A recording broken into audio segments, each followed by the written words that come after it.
Welcome to Connect to Joy. Your host, Carol DeChaine, is an intuitive spiritual guide for practical matters and marconic multidimensional energy practitioner. Her quest is to help you realize new possibilities, discover and release what holds you back, and enable you to manifest an inspired life filled with joy. Join us on this journey of transformation. Now, here's your host, Carol DeChaine. Welcome, beautiful spirits. Today, we're going to be talking about awakening to our true self with my guest, Katherine Jansen-Byrkit. We're told you're already enough and that we need to strive to be more. It can get a little confusing because awakening can mean a lot of different things to different people. It can mean remembering what you already know, learning new things, or just becoming aware that you are more than you know. So let's unravel some of this today with my guest. Katherine Jansen-Byrkit, MPH, LPC, has long had a passion for embodied wakefulness as a lived experience rather than simply a conceptual one. Her early professional life was a happy one as she enjoyed meaningful work in the field of public health. But over time, she felt an inner stirring, and what was to ensue was a transition into her current work as a psychotherapist. For the past 15 years, she has guided others with personal and relational transformation as her clients discover their own path of embodied wakefulness.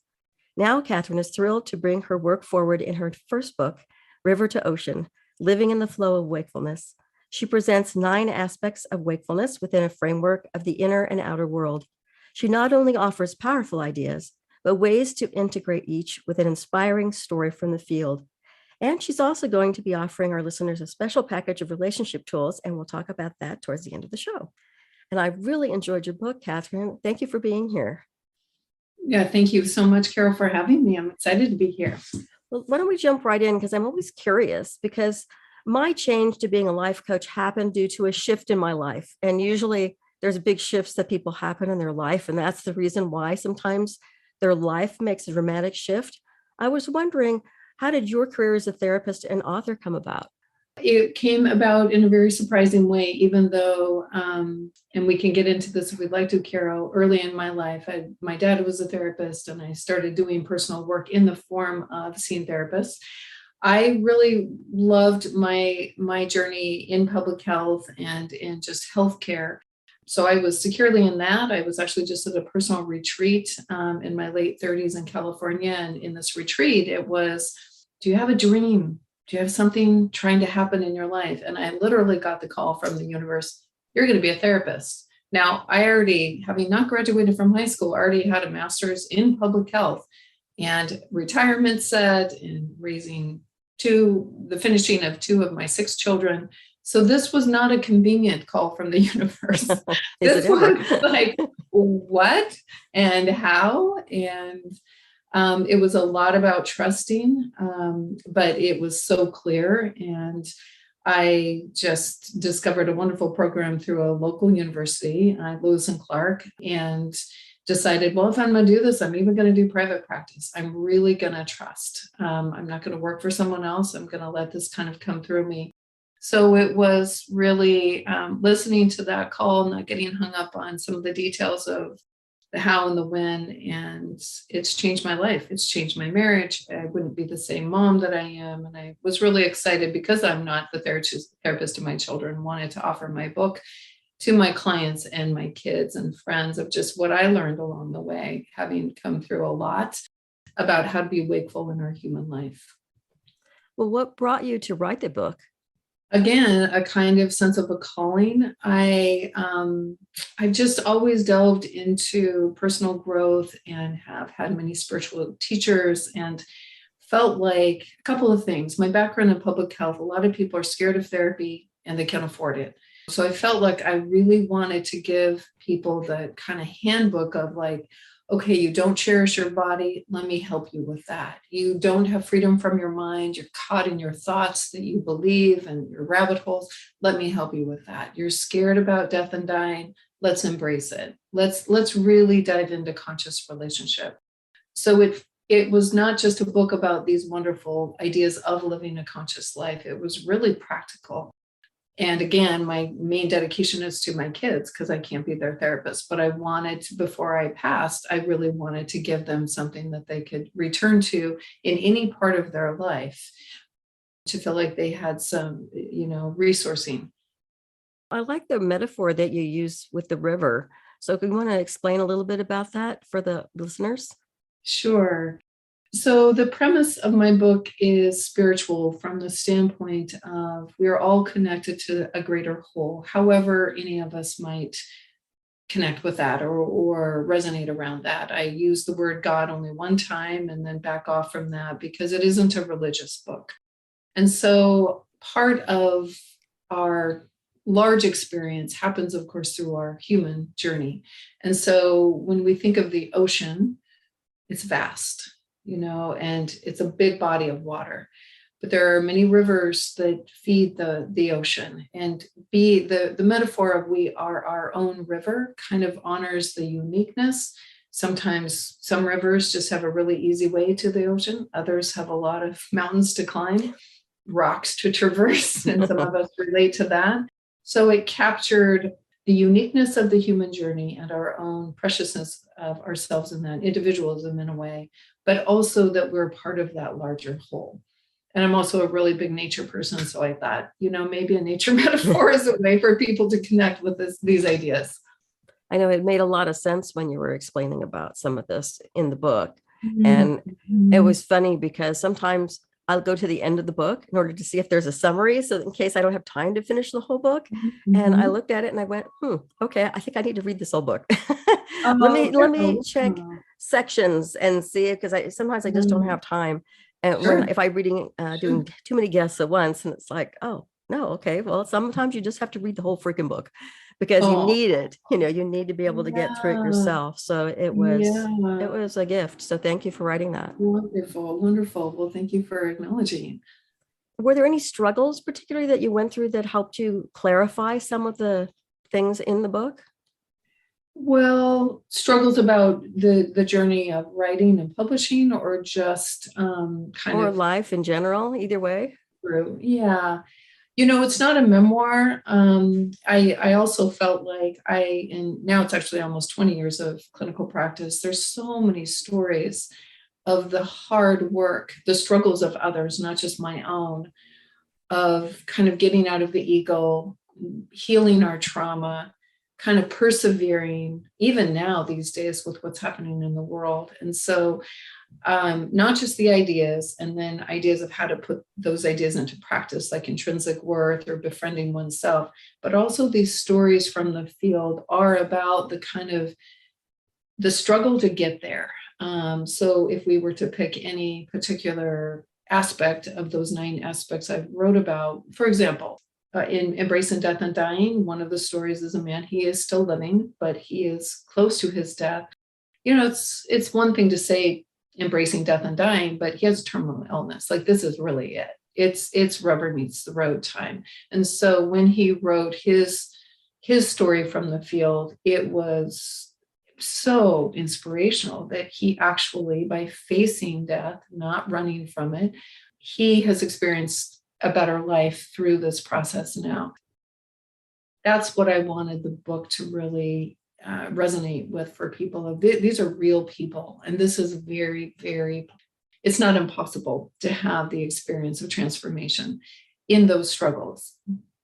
And there's so many struggles that people have, especially now with the anger and all the other stuff and the fear that's come up over the last couple of years, that it's interesting to see how each individual deals with that, particularly each struggle. Exactly. And I think, when I first wrote the book, a lot of the focus was on kind of the personal and inner world pieces, and even more the relational pieces in one's life, like intrinsic worth or cherishing the body, where people have been violent towards their body, or dealing with the mind. But there is a belongingness that I think is a more important message that I think is critical these days, an interconnectedness that we forget, we get lost in our differences. And then when we are distant enough in our differences, it is very easy to have an othering of another, whether it's a family member or somebody that lives across the world. And so I think now I'm really committed to this idea that we belong to each other, and that's an intrinsic species. We need to connect at that really basic level. However you vote, Carol, whatever your way of being, whether it would be friends outside of this podcast, we are deeply and intrinsically connected to one another. I know that being aware of all of this and wakefulness in general to me means being aware and having our attention on what matters to us.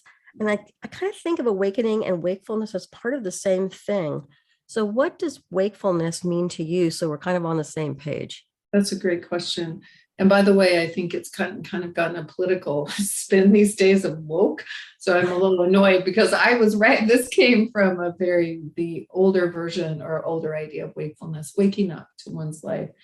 So we can get wake-up calls like I got to do this career or write this book, or, you have to see something, a shadow of yourself.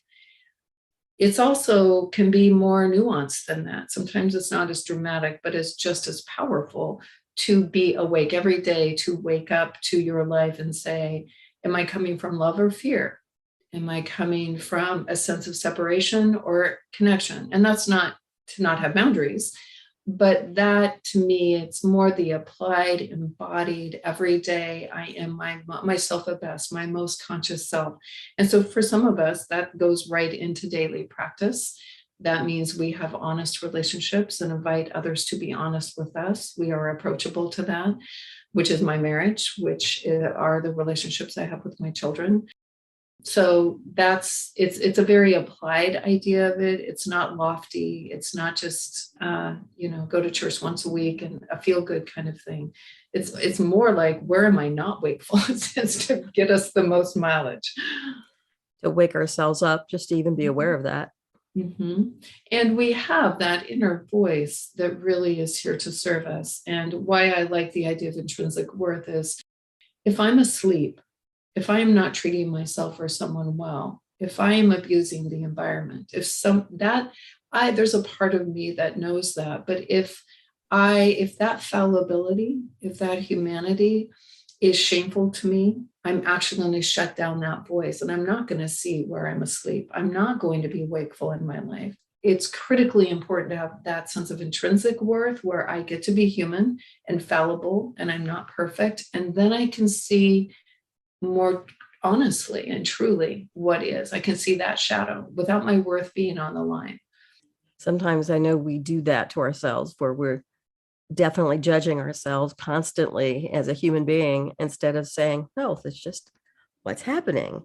Just look back and take the step back and don't take everything personally. That's right. Well, and so I will ask people, they'll say, well, how do I wake up in my life? And I my first question is actually more, well, is it safe for you to get the information? Because if you're just going to beat yourself up, if you're just going to judge yourself, there will be a way you will have defenses that will keep this information down. But if you can come from a place that is self-compassionate, even though you need to be accountable to this thing, then that information can download to us, and then it can be applied to our life. Interesting. Yeah. Thanks for that. Yeah, for sure. I was wondering, with wakefulness, how does it help us navigate our human journey?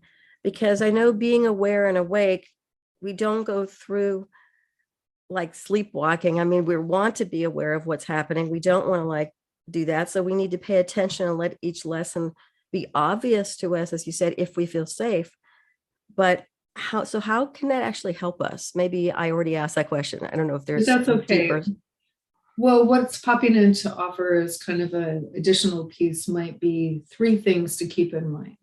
One is mindfulness from the idea of accepting what is, right, and being fully present in the moment. But mindfulness also is about slowing down. If we're going at the speed of light, it's pretty hard for the stuff we need to be paying attention to reach us, because we're actually too busy. We're in distraction. So mindfulness as slowing down, being fully present, being honest about what is, that's big number one. Number two, I would say, is this path of not disassociating from our emotions and our body. Emotions and body, it's interrelated to getting that information that, again, then, as we said a minute ago, we would then be applying to my life. If we are slowed down, if we can have our worth so that we can be fallible, and then we listen deeply, all of that clarity and those answers are inside. And that's more my work as a therapist, is not finding answers for people, but trying to help them see their own system as an instrument of guidance. It's like the current of the river, right? Where is that current taking me? And it might take me a little more to the left than I would have gone on my own, but I'm going to trust that process with kind of that inner guide. Listening is so important. As so many times we ignore our inner guidance. Yeah. Sometimes it's scary, and sometimes it's just, well, maybe not.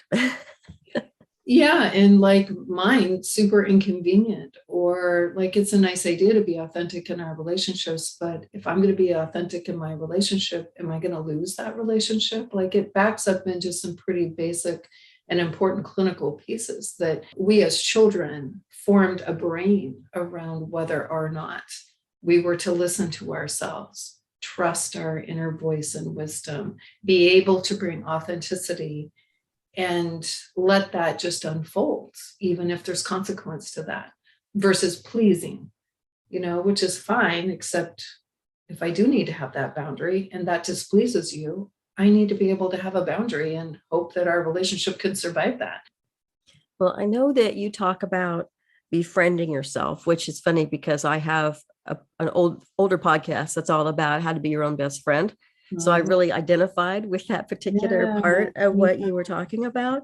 And treating yourself like your best friend is kind of about loving yourself as you are, appreciating yourself, and allowing yourself to keep growing at the same time. So did you talk about befriending yourself the way that you talk about it in the book? Mm-hmm. Well, it has to do with that sense of worth as an operating kind of foundation. And that self-acceptance, I love what you're saying, Carol, that's a really important piece. And we can accept something from a place we aren't judging or being critical. And still, for example, I have had a temper in my life. If I judge that, if I'm shaming of myself with that doesn't help me not react. It just keeps me lost in negativity. If I accept that from this is how part of my trauma worked, is there was kind of a rager inside of me. As I accept that, I don't allow myself to be unregulated. It's not that being ill-tempered is okay, but accepting it starts to create an environment of love, of exploration, of compassion, and that softens. And in the softening, and particularly for people like me that have a temper, usually we're mad at ourselves for getting mad. And again, we're just kind of lost in versus, oh, this is a trauma response. I do need to regulate this emotion, but I don't have to judge myself for it. You need to create neural pathways around how to work with those big feelings, right? I was kind of raised in the 80s when it was like, oh, just have your feelings. No therapist ever told me, have your feelings, except when it completely intimidates someone else. That's unhelpful, and they're not even listening to you anymore. So that's a piece in my book, is regulating emotion as a path of peace, still expressing ourselves, but making sure that emotion is not running the show. So that's a specific example for me of how far I got down the road of befriending myself, when I could accept that this was part of my humanity, and then I could work with it differently. And the other piece is just the self-talk. People are like, relationship to self, what does that mean? I get a massage this weekend, or that means I handle my death and dying affairs for the future. It's really what we narrate all the time. Is it critical? Is it judgy? Is it always thinking we should have done something different? Is it always thinking about somebody else's needs and feelings? So that's just a really good place to start. I don't know if you read in the book, if you were to put your self-talk on a megaphone or a loudspeaker, would you be horrified about what you're saying to yourself? And it changes. Self-talk actually changes when we shift toward a loving relationship versus a critical one. Yeah, there's a big difference when I see with some of my clients where you go, whoa, did you hear what you said? Yeah, Say it again. Would you say that up to your best friend? exactly. It's like, no, my God, would you stand up for them and say, what's the matter with you? Why are you saying that? This person's wonderful. Or what would you say? That's right. Why would you say that about yourself? It's like, oh, well, people hold themselves sometimes, not always, to a higher standard than they hold other people. Yes. So if they think they don't deserve love, for example, it's like, well, but do you think other people deserve love? Yeah. Well, yeah. Well, then why are you so special that you don't deserve love? It's like, oh, wait a minute. Not that I would put it quite that way with a client, but you know what I mean? It's like, I love myself. what you're saying. And that it's really just the other side of the coin, superiority or inferiority, that I would propose love moves in all directions. It is meant to be generous towards self and other, that it is not a practice of narcissism to be generous towards self. And in fact, actually, when we are self-loving, we tend to be less self-involved, and that our cup overfloweth in a way. And most of the time that generosity moves outward versus coming from a place of scarcity and denial of oneself. I have this little trick that I'll say to people that have a hard time loving themselves. Okay, I want you to go to a store or your healthcare providers. I want you to go get one of those tickets where you have a number, because I want you to get in line, because it's time for you to get in your own line. And maybe you're not number one in line, but you have to find your place in the line and loving others that includes yourself. As long as it's not a really long number. Like, well, I had a client say to me, well, she brought in, and it was, you won't believe this, Carol, I didn't even have a chance to ask like where she was, 718. Well, at least you're in the line, sweetheart. That's the important thing. That's right. That's right. And that we do have these ideas in this culture, many cultures around loving oneself is selfish and narcissistic. And we really have to, I don't know if you found this in your work, really undo the conditioning to make room for the new paradigm. Yeah. Really challenge those stories. Especially people when they're talking about helping self-care, going, well, but that would be too selfish. It's Right. like, well, but if you, like they say, if you're not happy, nobody's happy. That's so right. Make yourself happy. That's right. And what I would offer is, let's be honest about when you are a martyr and when you just self-sacrifice. Is there not a bucket of resentment that lives inside of you? Absolutely. We cannot transcend the consequences of our choices. We just can't. And so again, now I have to distract myself and not be honest, because I've got this resentment. Maybe I said something passive aggressive to that person, but I'm still not taking care of myself and doing what I need. So resentment is a really helpful, concrete way people can know if they are misattuned to themselves. And often no one asks them to do that.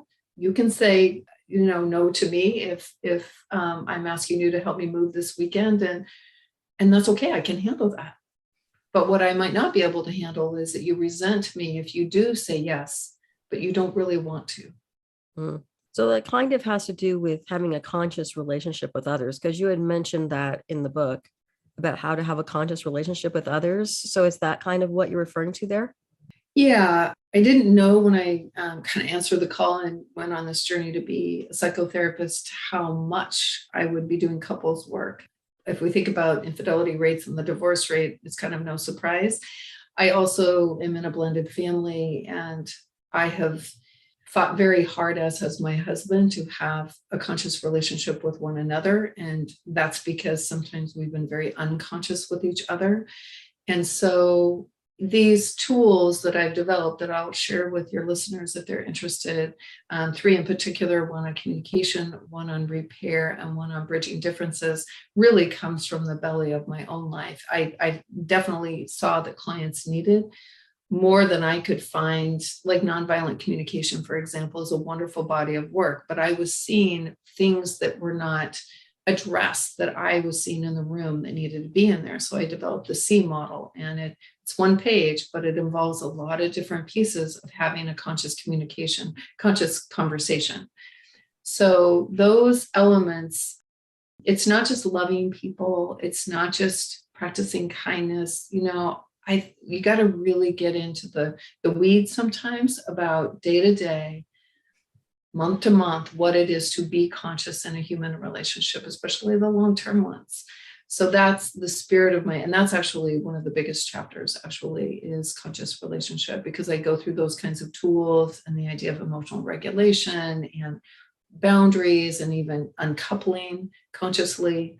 I try to throw a pretty wide net. A lot of good information in there. I wanted to kind of switch gears slightly. Well, sort of the same in some of it is that I was talking about trauma when I was reading the book, and it says that it keep you trapped in certain patterns so you can't awaken fully. Can you offer a couple of suggestions to help someone release some of those patterns of trauma? I mean, I know I do a lot of that with energy work, but it's a different sort of thing than what you do. So I was wondering if you had any. It's a really great question. So the idea that we disassociate from our pain is actually something that is just a human reality. Children especially disassociate from pain because they have very young systems to be able to deal with trauma, pain, and especially if they're alone, and especially if feelings are unwelcome. So what happens in our childhood sets a course of our relationship to hardship and pain. So even though I, as an adult Katherine, might feel comfortable like dealing with hard stuff, I still might be dealing with an 8-year-old's decision in my brain about, no, that's too big, that's too much, that's too hard. And it was. And so what can happen is that we have tendencies to disassociate from our traumas, because to go back is to feel like I'm that 8-year-old, or in my case, that 14-year-old, where her father left her and told her sister, and my sister and I were told we were being left, not just my mom. It was pretty traumatic. That's really intense stuff. And so we put that on a high shelf. We don't want to feel those feelings. We want life to move on. The problem is it doesn't stay on a shelf. It is actually part of our being. And when something similar happens in our adult life, that drops way off the shelf. It's right there online. I would say a young injured part of us becomes online. And then I don't know that, but I'm in this young state. And often actually my anger was about that young state, but I didn't identify it as a young state. I just identified it as anger. And so that's just really important that we understand what happened to us as children, and have we metabolized what happened? Have we done that trauma work? Because we can decide we can compartmentalize it, but we can't override our own system. And when those familiar themes come back up in our life in 2022, that kid is ready to do whatever we did as children. It might be overreact, it might be shut down, it might be a combination of both. So the practical tool that I teach people in having a relationship to themselves is actually having a relationship to their young parts, the parts of them that they didn't get something they needed and or may have experienced trauma. And we can do it's called intrapersonal work in the clinical world, where a part will talk to it. So adult Katherine can comfort and talk to 14-year-old Katherine. Adult Carol can talk to a younger version of you where there was pain and hurt that's unresolved. And for me, that's what helped me with my worth, is when I would feel unworthy, I just felt unworthy. With the parts work, I could see, oh, that's 14-year-old Katherine. She's just confused because her dad left her. I don't have to judge her, but it's not all of me. And I can actually help her go, you know what, sweetie, he didn't know what he was doing. And he did, by the way, Carol, do a lot of repair work. By 19, he was in AA and he was doing his amends work, and he and I had an incredible journey having repaired those moments. But I had to do the rest of it myself. The damage was kind of done, and lasted long past 19 years old. It took me a lot of years to really heal that injured girl. It's amazing how long and how much of an impact something younger will kind of hang in there forever. Right. I sometimes say to people who are married, I'm like, who's having the relationship? Are the children who are young and injured having a relationship, or do we have adults in the room? And so often, and again, it's not about being stuck in the past, or it's only about childhood wounding, but man, if you haven't dealt with that, it is a lot about that in terms of like you say, the word patterns. patterns come from somewhere. So for me, I don't help people with their patterns. I help people with what sources their patterns, and patterns dissipate as soon as that healing and resolution occurs. Sometimes it's funny, just knowing what causes something can heal it. I found you don't even necessarily have to work through all of the details. Sometimes it's just the awareness of what is causing the issue that can all of a sudden heal the issue. And it can happen in the blink of an eye when the awareness happens. And other times you need to work through things for years. It depends on the person. And I'm actually glad you're speaking to both, because I would offer, though I have experienced that in spiritual moments or deeply therapeutic moments, it's also naive that in Gestalt therapy, you may not have this as a background, but is based on the premise, if you bring people to awareness, change ensues. And I love Gestalt therapy, and some of my work includes some of the tenets of Gestalt therapy, but I do not agree with that, actually, because I've not seen that in my clinical practice, that sometimes we actually have to roll up our sleeves, and it is not just awareness, and then I heal. So sometimes, and not all times, and I think that's where a coach or a therapist can help someone determine what's wanting to happen here, what's needed, if anything, beyond my awareness. Yeah. And for me, if it's really deep work where it has to be something they need to go into it and they really, really need to, then I refer somebody to a therapist. Because as a life coach, I'm more into where do you want to go from here to there? And if there's a lot of past history regarding it, sometimes we can move through it quickly, and sometimes you just can't. You need extra help. So that's when I have people that I recommend. I know that line in the sand between life coaching and psychotherapy is really important. So it's nice to hang with professionals that really respect where that is.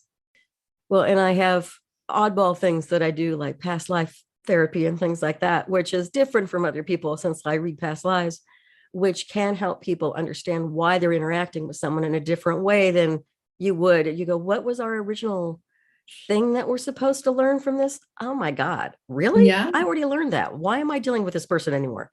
And then all of a sudden they have a different connection to that person. Exactly. Or no connection anymore. And they just stop seeing the person because they've learned. There you go.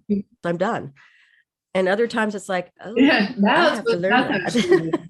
And then it's an awareness, and I'm almost like an acceptance of the other person in their life, as in, oh, now that I know that why you're there, I don't have to hate you anymore. Now I can just learn my lesson and let you be in the same room with me. That's right. Those are our teachers for sure. Hey, you want to hear a really quick fun story where my husband and I went to a psychic, and she's like, because we have a very intense relationship. It's never been physically violent. We just are very strong. And so it's probably why we've made it. We're very passionate. We do some pretty amazing things in life, but it's intense.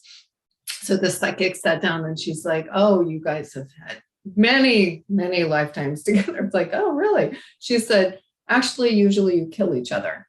And instead of that being like horrible, my husband, Gary, and I are like, that makes total sense. So we're high-fived it and like, hey, we haven't killed each other yet in this lifetime. I think we're doing well.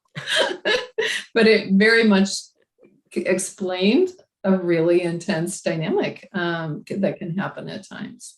Yeah. Yeah, there's all different kinds of reasons why people are together, abandonment issues and all sorts of things that people have to learn and grow. And if you keep meeting the same person, first you do it to me and then I do it to you, and back and forth, it's like somebody's got to break the cycle or this is going to go on forever. That's right.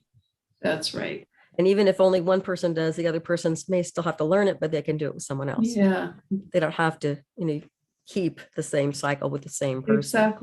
Exactly. It's kind of like I said in the book about zooming out and seeing all the rivers connect to the ocean, being able to zoom out, kind of a dual awareness and not getting kind of lost in it all. From whatever perspective we're zooming out is so freeing, so transformative. I can be in it differently when I can see the whole.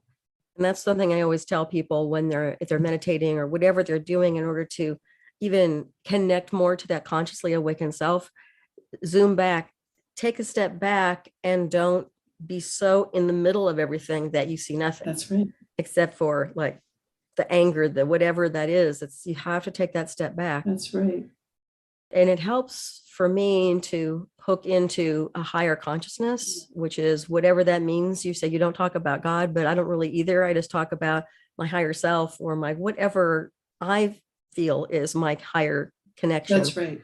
Because the higher I can get, the clearer picture I can get about what's I happening. love that. And this is more, and this is not in the book because it wasn't even happening when I put it in the book, but Oregon has now decided to allow psilocybin psychedelic assisted therapy. And there's really powerful research about how it is very different than meth or heroin. It's not escapism.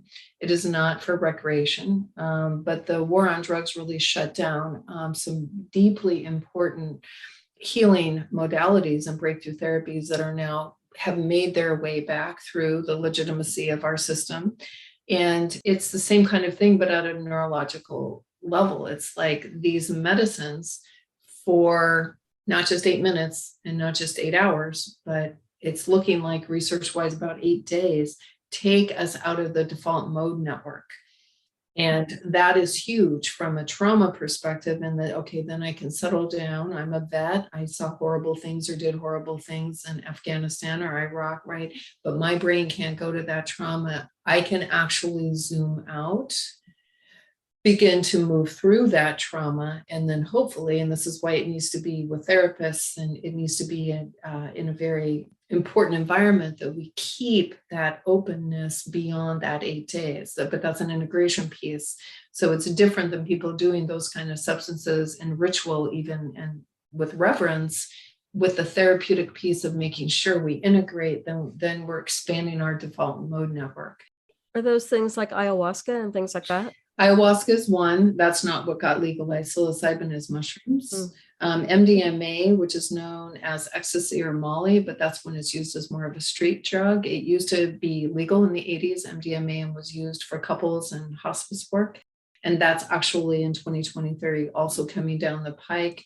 You know, it's very controlled and regulated in terms of how practitioners are going to be able to do it. But one really beautiful part, especially with the psilocybin, is that it's about the indigenous peoples, and that this is not just a pharmaceutical kind of approach to this, but it's really bringing in or returning to a reverence for plant medicine and how it can speak to us, just as some might a different way through meditation or listening to their intuition, as another tool in the toolbox. It's important to have a lot of different tools, because different tools work better with different people. That's right. That's right. That's right. And I wouldn't do this personally if it were the only way, because I just, with my background with 2 alcoholic parents actually, and just drugs and alcohol recreationally have to be really monitored in my mind. And that, so this is what I can say to my clients, Carol, is I've had transformation the hard way of like just slugging it out, you know, session after session or neural pathway at a time. I've also experienced it in plant medicine. So there's a lot of ways to get there, and it doesn't have to be through drugs, through this kind of experience. Well, and I know that I had a particular client that was going to therapy, and my energy work, she would go, I got it stuck in my body. I feel like it's stuck in my cells. I need to have an energy session. So once a month or so, she'd come in and she'd feel like she was clearing the stuff from her cells that she had just brought up that she didn't even know was there. So because her therapist was amazed how fast she went through things, because she brought it up, then she'd clear it with me the different way, and then she'd go back and bring more stuff up with the therapist. I love that. Working really in concert with another provider, and just, you know, different things just at different times, but also different things offer a piece of the puzzle in terms of our healing. And really, you're connecting the important dot that it's nice to have an idea of being wakeful. But if we do have traumas that have not healed, and there's a book called The Body Keeps the Score, like our bodies hold that energy. To transform and be wakeful, we need to heal. In order to heal, we have to feel. We have to return and clear that material. So yeah. And that's connect to joy. I would imagine that once we're in that place of open-hearted and more healed and whole, joy is a natural byproduct of that. Right. I don't have to try to go get happy and chase it. I just return to my original state. And well, and it's funny because I always find that if you're peaceful, you're also joyful. Yeah. If you're have gratitude, you also have joy. If you have, it's always, each one is kind of connected to each one. So love is connected to joy as well. So when you feel one, you have pieces of all the other higher vibrational emotions. That's right. And this is a piece I've certainly appreciated over the years, and especially over the last, I don't know, 3 to 5, politically, the pandemic, is how many people have an anxiety disorder that were never diagnosed, were never treated. They don't have panic attacks. They don't have phobias. They don't know that this is not normal to have a system that is actually living in the polyvagal world at a kind of fight or flight level because it's so normalized. I'm just stressed. Isn't this the way it goes? And so the idea that we could also help people, their nervous systems be restored, which is then a non-anxious state, which is a non-defended state, then is peace, is joy, is everything you just said, is love, right? But that's a huge thing. And I don't prescribe medication. I can't, that's not what my license includes. But a lot of people that come to me are not interested in being on antidepressants or anti-anxieties, but their system is absolutely compromised. So it's a lot of body practice just to get their nervous system kind of more operating in a ventral vagal state. Oh, there's one thing I really wanted to make sure we covered today, which was something that you said, you are already enough. And that's something I use at the end of every single episode of my show. And so I wanted to make sure that we talked about your intrinsic worth. That can be a little confusing to people because they still want to better themselves. But how can they do that when they're already enough? And that's what people get. They talk to me about, like, wait a minute, what?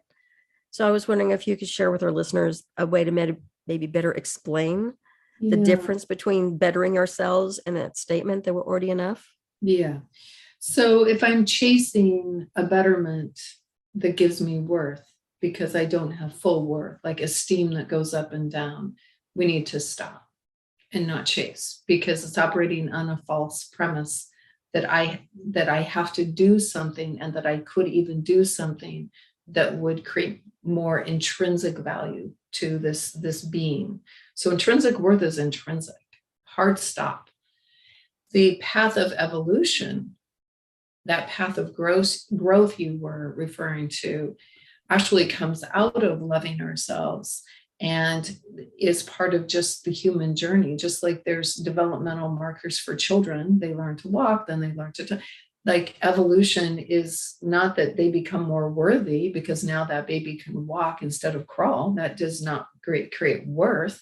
It is about expanding capacities. And so if you want to get A's to go to a good college, get A's to go to a good college, because if you don't get A's, you might not be accepted into that college, but your worth did not change. Your worth did not change. And so people love this, but it's often when a relationship ends, or someone's fired, or they have a body that is aging or imperfect, that is like, oh, okay, now I see how trapped I am in this idea of conditional worth. And Western culture is very conditional. If we have money, if there's attractability, if you are a high achiever, if you're smart. So I just want people to hang out. What it would be like every day to wake up, I am enough and have nothing to prove. And as an earlier podcaster today asked me, do you think people would then just think, oh, but then I won't have high standards? It's like, actually what it means is we aren't perfectionistic, because we're not trying to overcompensate for feeling not good enough and feeling insecure. The high standards are just like, I just want a really good day on the planet, and I want the best relationships I can have. So I have high standards about that. But again, if I fail, it doesn't mean my worth is less. It means it's part of my humanity. So, evolution is a wonderful idea, but often we evolve through our regrets, through our mistakes. So that's why we have to have intrinsic worth securely kind of in our corner, because then I can kind of move forward on that learning curve of life and not shame spiral if I lose my way, fall off a horse kind of thing. Does that help? I think so. I think, this episode is specifically about awakening to our true self. So I think that also speaks to that.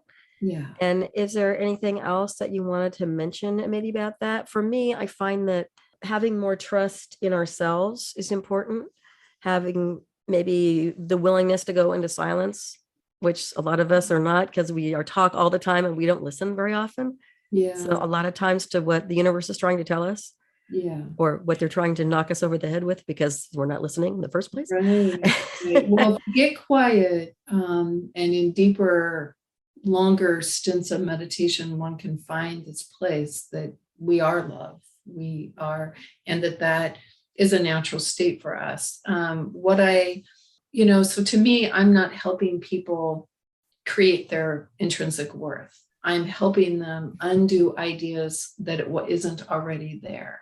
And so especially when I work with parents, I'll say, well, are your kids intrinsically worthy, even if they can't kick a soccer ball, or even if they aren't the smartest, kid in the class? It's like, absolutely. So that nugget of like, of course, it's in your bones. That's who we are. And especially from a spiritual perspective, if the universe is glorious and amazing and this life force that is like so many things, if I am that, how could I say I'm not enough? So it's part of an identification that I am also a spiritual being. And so I help people one way or another find their own worth. Oh, you're a parent? Then just think of it on behalf of yourself like you do your kids. Oh, you are spiritually oriented? Then source is incredible, like so many things, beautiful, generous, life-giving. Then how could that not be enough? And you are that. And before we go, I always ask an action question. So I want to help the audience move forward. So what are the top 3 things that you would tell people that would help them to take action to awaken to their true self? And then I usually, after you do yours, then I'll throw my ideas in. I love that. Yeah. I love that. I would start with a mindfulness practice every day. And I say mindfulness, not meditation, because some people will try to meditate and then that sounds like that will take too much time and then they won't do anything. So I do a quick little 3-minute at most mindfulness practice with every session. Almost every session, clients have a choice. So I start with deep breathing just to get people present in their bodies, not just observing their breath. I secondly have them really anchor in present time so they're not living in a mind that's all over the place and distracted. And thirdly, I have them turn all eyes closed toward themselves and without an agenda, just feel that tethering to their human self, that in a felt way. So I actually do that with every cup of coffee I have in the morning. I just do my little 3 minutes. So I would start with something in the beginning of the day, so it sets you into a connected place. Secondly, of course, as we're speaking of, do the work. Get help if you have trauma. If you're having a hard time embodying these kinds of ideas, then you don't have to be alone in it. You just don't have to be alone in it. And find the right person too, because not every therapist or coach is going to really be that one. And so, love yourself enough to be picky. And then get yourself in line. I guess just find a way every day to practice a generously loving yourself as much as you would be, like you were talking about how many people you see and how much you give to others. So mindfulness, make sure you've got help if there's trauma to contend with, and every day choose an action of love towards self.